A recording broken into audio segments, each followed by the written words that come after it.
ഇന്നത്തെ നമ്മുടെ യാത്ര ഫുജറയിലുള്ള UAE ഫ്ലവർ ഫാമിലേക്കാണ്. പോകുന്ന വഴിക്കൊക്കെ തന്നെ അത്യാവശ്യം ഒരു ഗ്രാമാന്തരീക്ഷമൊക്കെ ആയിട്ട് നല്ല ഭംഗിയുള്ള ഒരു ഏരിയയാണ്. കൃത്യമായി പറയുകയാണെങ്കിൽ ഈ ഒരു ലൊക്കേഷൻ വരുന്നത് ഫുജറ റാസൽ ഖൈമ ബോർഡറിലായിട്ടാണ്. ഇപ്പോൾ ദുബായിൽ നിന്നൊക്കെ വരുവാണെങ്കിൽ മിനിമം 1.5 hours നിർത്താതെ വരുവാണെങ്കിൽ എടുക്കുന്നുണ്ടാവും. പാർക്കിംഗ് സൗകര്യമൊക്കെ ഈ ഒരു ഫാമിൻ്റെ പുറത്തായിട്ട് തന്നെ അവൈലബിൾ ആണ്. ടൈമിംഗ് വരുന്നത് വെള്ളിയാഴ്ച ഒഴികെയുള്ള ബാക്കി എല്ലാ ദിവസങ്ങളും രാവിലെ 7:30 മുതൽ വൈകുന്നേരം 6:30 വരെയും, വെള്ളിയാഴ്ച മാത്രം ഉച്ചയ്ക്ക് 1:30 മുതൽ വൈകുന്നേരം 6:30 വരെയുമാണ്.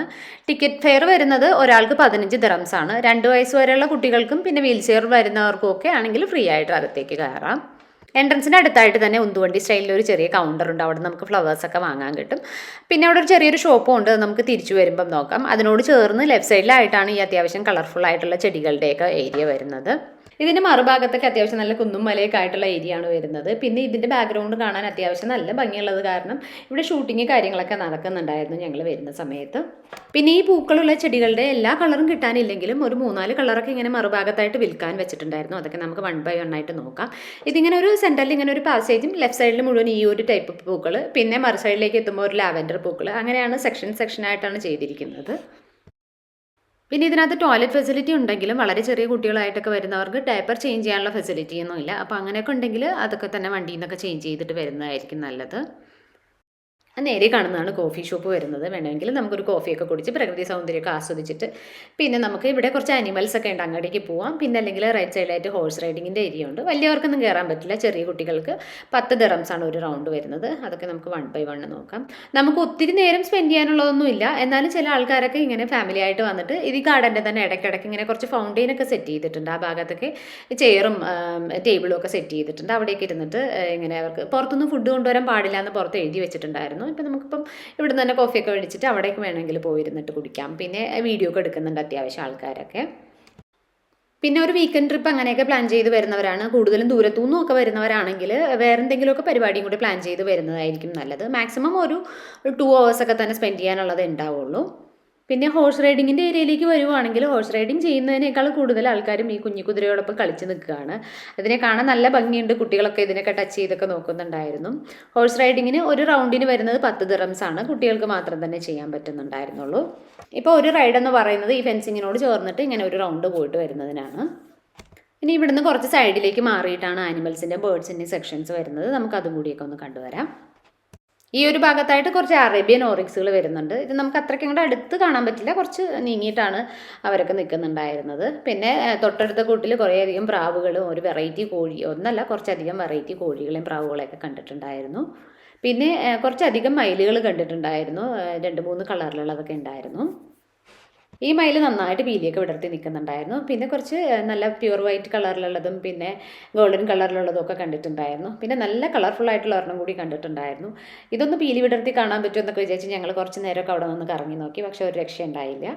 പിന്നെ കുറേ നേരം ഞങ്ങൾ നിൽക്കുന്ന കണ്ടിട്ടാണോ എന്തോ ഒന്ന് തിരിഞ്ഞിട്ട് വാലൊക്കെ ഒന്ന് കാണിച്ചു തന്നായിരുന്നു. തൽക്കാലം ഞങ്ങൾ അത് മതി എന്നൊക്കെ സന്തോഷിച്ച് ഇത് പതുക്കെ നമ്മുടെ ആ ഒരു കുന്നിൻ്റെ പുറത്തേക്ക് കൂടി കുറച്ച് ഗാർഡൻ ഏരിയ ഉണ്ട്, അതും കൂടി കാണാമെന്നൊക്കെ വിചാരിച്ചിട്ട് നേരെ അങ്ങോട്ട് പോയിട്ടുണ്ടായിരുന്നു. ഇപ്പോൾ ഇവിടെ നിന്ന് നോക്കിക്കഴിഞ്ഞാൽ കറക്റ്റ് നമുക്ക് ആ ഗാർഡൻ്റെ ഫുൾ വ്യൂ കാണാം. ഏറ്റവും ടോപ്പിലൊരു ഫൗണ്ടെയിനാണ് വരുന്നത്. പിന്നെ അവിടെ കുറച്ച് ഡിഫറെൻറ്റ് ടൈപ്പിലുള്ള പൂക്കളൊക്കെയാണ്. നമ്മുടെ ജമന്തിപ്പൂ, സൂര്യകാന്തിപ്പൂ അങ്ങനെയുള്ള ചെടികളൊക്കെ ആയിരുന്നു. പിന്നെ താഴേക്ക് വരുമ്പോഴത്തേക്ക് ഒരു കുട്ടി ഫൗണ്ടെയിൻ വരുന്നുണ്ട്. അതിൻ്റെ താഴേക്കാണ് ഈ ഒരു ലാവൻഡർ ഗാർഡനും പിന്നെ ആ ഒരു കളർഫുൾ ഗാർഡനും ഒക്കെ വരുന്നത്. അപ്പം നമ്മൾ ഈ ഒരു സ്മോൾ ഫൗണ്ടെയിൻ്റെ അടുത്ത് നിന്നാണ് ഇപ്പം മുകളിലേക്ക് പോകുന്നത്. ഏറ്റവും ടോപ്പ് പോർഷൻ ഇത്ര തന്നെ ഉള്ളൂ. ഇതിൻ്റെ മുകളിലും ഒരു ഫൗണ്ടെയിൻ വരുന്നുണ്ട്. പിന്നെ അതിന് മുകളിലേക്ക് ഒന്നുമില്ല, ജസ്റ്റ് നമുക്ക് വേണമെങ്കിൽ ഒന്ന് മുകളിലേക്ക് കയറി പോകാമെന്നേ ഉള്ളൂ. ഞങ്ങൾ ജസ്റ്റ് ഒന്ന് കയറി പോയിട്ടുണ്ടായിരുന്നു. ഇവിടെയും അതുപോലെ തന്നെ ഇടയ്ക്ക് സീറ്റിങ് കാര്യങ്ങളൊക്കെ ഉണ്ട്. നമുക്ക് വേണമെങ്കിൽ കോഫിയൊക്കെ ഇവിടെ ഇരുന്ന് കുടിക്കാം. മെയിനായിട്ട് ഇവിടെ വരുന്നവരും ഒക്കെയും ഈ ഫോട്ടോ വീഡിയോസ് ഇങ്ങനെയുള്ളതിലാണ് കൂടുതലും കോൺസെൻട്രേറ്റ് ചെയ്യുന്നത്. ഈ ഭാഗത്ത് കുറച്ച് ഏരിയയിൽ ഇങ്ങനെ ഭയങ്കര ഒരു പച്ചപ്പ് ഏരിയയാണ്. പച്ചപ്പ് ഏരിയ അല്ല ആക്ച്വലി, ഇത് അതിൻ്റെ പൂക്കൾ വന്നു തുടങ്ങുന്നേ ഉള്ളൂ എന്ന് തോന്നുന്നുണ്ട്. നമ്മുടെ ഈ മാങ്ങാച്ചെടി എന്ന് പറയും, ഞങ്ങൾ മാങ്ങാച്ചെടി എന്നാണ് പറയാറ്. ഇതിൻ്റെ ശരിക്കുള്ള പേരെന്താണെന്ന് എനിക്കറിയില്ല. അത് അങ്ങനെ കുറച്ച് പച്ചപ്പ് ഏരിയയായി നിൽക്കുന്നുണ്ട്. പിന്നെ അത് കഴിഞ്ഞിട്ട് കുറച്ച് അത്യാവശ്യം പിന്നെയും കളർഫുൾ ഏരിയ തന്നെയാണ്. പക്ഷേ കൂടുതലും ഈ കോഴിവാലൻ ചെടി, ജമന്തിപ്പൂ അങ്ങനെയുള്ള കുറേയധികം പൂക്കളൊക്കെ ആയിട്ടാണ് ഈ ഒരു ഏരിയ വരുന്നത്. ഇവിടുന്ന് മുകളിലേക്ക് പിന്നെ കുറേ ഇങ്ങനെ ആ ഒരു മതിലിനോട് ചേർന്നിട്ട് ഇങ്ങനെ ബോഗൺവില്ല താഴേക്ക് ഇങ്ങനെ പൂത്ത് കിടക്കുന്നുണ്ട്. ഇത്ര തന്നെ ഉള്ളൂ. അപ്പം ഈ ഒരു ഏരിയയും കൂടി കവർ ചെയ്യൽ കഴിഞ്ഞ് കഴിഞ്ഞാൽ നമ്മളെല്ലാം കണ്ടു. പിന്നെ ആ എൻട്രൻസിൻ്റെ ഭാഗത്ത് ചെടികൾ മേടിക്കാം, പിന്നെ അതുപോലെ തന്നെ വിത്ത്, സോപ്പ് അങ്ങനെയുള്ള സംഭവങ്ങളൊക്കെ ഉള്ള ഒരു ചെറിയ കടയും കണ്ടിട്ടുണ്ടായിരുന്നു. ഇത്രയൊക്കെ തന്നെയാണ് ഇതിനകത്ത് കാണാനുള്ളത്. അപ്പോൾ ദൂരത്തുനിന്ന് വരുന്നവരാണെങ്കിൽ വേറെ എന്തെങ്കിലുമൊക്കെ ഒരു പരിപാടിയും കൂടെ ആഡ് ചെയ്ത് വരുന്നത് നല്ലതായിരിക്കും. ഞങ്ങൾ എന്തായാലും ഒരു ഹാഫ് ഡേ പ്ലാൻ ചെയ്ത് വന്നിട്ടുണ്ടായിരുന്നു. അപ്പോൾ നമ്മളിവിടെ വേറൊരു കാക്ടസ് ഫാമും ഒക്കെ കാണാൻ പോയിട്ടുണ്ടായിരുന്നു. അപ്പോൾ നമുക്ക് എന്തായാലും വർത്ത് തന്നെയായിരുന്നു ഇത്. പിന്നെ പൂക്കളായതുകൊണ്ട് എന്തായാലും നമുക്ക് കണ്ടാൽ മടുക്കത്തില്ല. പിന്നെ ഇവിടുന്ന് നമ്മൾ തിരിച്ച് മെയിൻ റോഡിലേക്ക് ഇറങ്ങുന്ന ഭാഗത്ത് നമ്മൾ പോകുമ്പോൾ ഒരു ചെറിയ മ്യൂസിയം പോലെ ഒരു ഏരിയ കണ്ടിട്ടുണ്ടായിരുന്നു. അത് എൻട്രൻസ് ഫീ ഒന്നുമില്ല, ചെറിയ ഒരു നമ്മുടെ നാട്ടിലൊക്കെ ഈ എല്ലാവരും കൂടി ചേർന്നിരിക്കുന്ന ഒരു ജംഗ്ഷൻ പോലെ. അവിടെ കുറച്ച് അവിടുത്തെ ലോക്കൽ ആൾക്കാരൊക്കെ ഇങ്ങനെ ചായയൊക്കെ കുടിച്ചിട്ടുണ്ടായിരുന്നു. അവിടെ വേണമെങ്കിൽ നമുക്ക് കയറിയിട്ട് അവിടെ ഒന്ന് കണ്ടിട്ട് പോകാം. പഴയ ടൈപ്പ് TV, റേഡിയോ ഇങ്ങനെയുള്ള സംഭവങ്ങളൊക്കെ ഇങ്ങനെ വെച്ചിട്ടുണ്ടായിരുന്നു. അപ്പോൾ നമ്മൾ ആ ഒരു ജംഗ്ഷനിലൊന്ന് നിർത്തിയിട്ടുണ്ടായിരുന്നു. ശരിക്കും ഒരു ഗ്രാമത്തിൽ പോയ അതേ ഒരു ഫീലിംഗ് തന്നെയാണ്. പിന്നെ ഇതാണ് വിൽക്കാൻ വെച്ചിരിക്കുന്ന ചെടികൾ. ഇതിലേതെങ്കിലും 2 കളറ് മിക്സ് ആക്കിയിട്ട് എടുക്കാം.